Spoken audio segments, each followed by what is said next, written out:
update you, our colleague from the Ministry of Shipping has already updated you with the casualties in this ongoing conflict. Let me add a little more to that. As he said, that we've lost so far 3 Indian nationals, and the 4th Indian national is missing.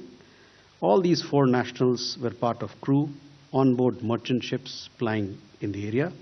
Our embassies in Oman and Iraq and our consulate in Dubai are working with local authorities to have their mortal remains transported back to India at the earliest. Let me also add that this is also the reason why India strongly condemns the attacks on merchant ships from any quarters.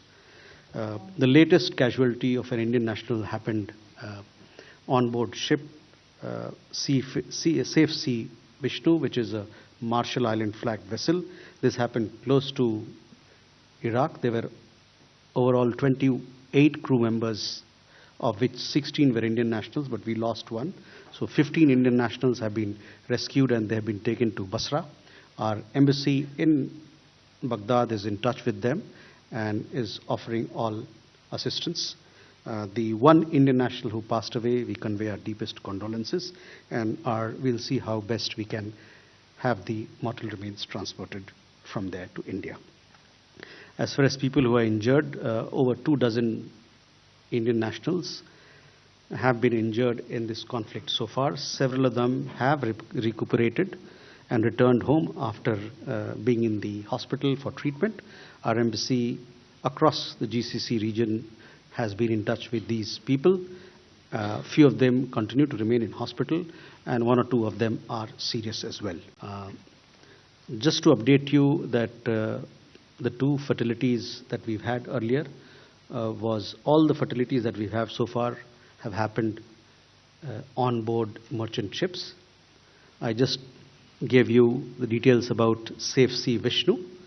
Let me also tell you that this particular merchant vessel, Skylight, which came under attack, where we lost 1 Indian national and 1 continues to be missing. There, the 8 members who were on board, their travel documents have been and necessary formalities have been completed.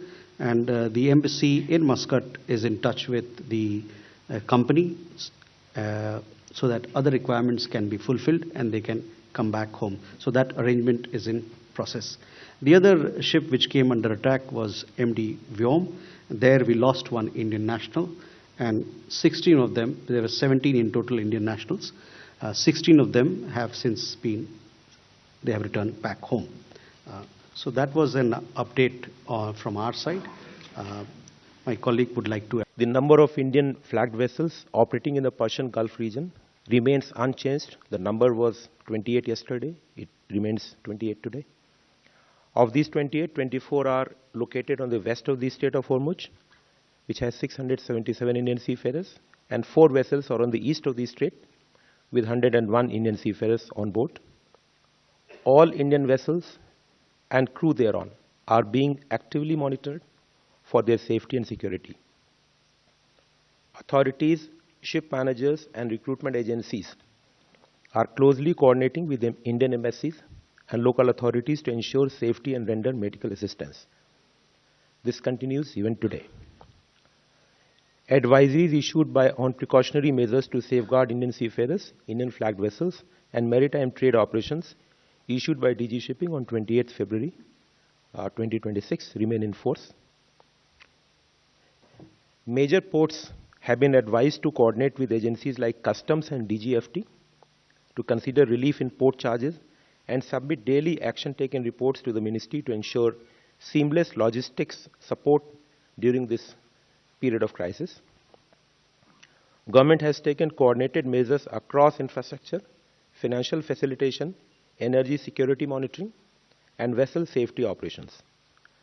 Dedicated 24-hour control rooms are operational both in the ministry and in the Directorate General of Shipping. The DG Shipping is also maintaining constant contact with ship owners, operators, and the families of the seafarers to provide timely updates and necessary assistance. There have been maritime incidents involving Indian crew on foreign flag vessels. Of these vessels, there were 78 Indian seafarers, Of these, 70 are unhurt, escaped. 4 sustained injuries last few days, but are stable. Unfortunately, there have been 3 casualties, and 1 seafarer is missing. Ministry continues to closely monitor the prevailing maritime situation in the Persian Gulf, the region, and has strengthened monitoring and preparedness measures in view of the evolving situation in that region. Regular interaction with industry and stakeholders is being maintained to provide all assistance, and government remains fully committed to ensuring safety and welfare of Indian seafarers and protecting India's maritime interests.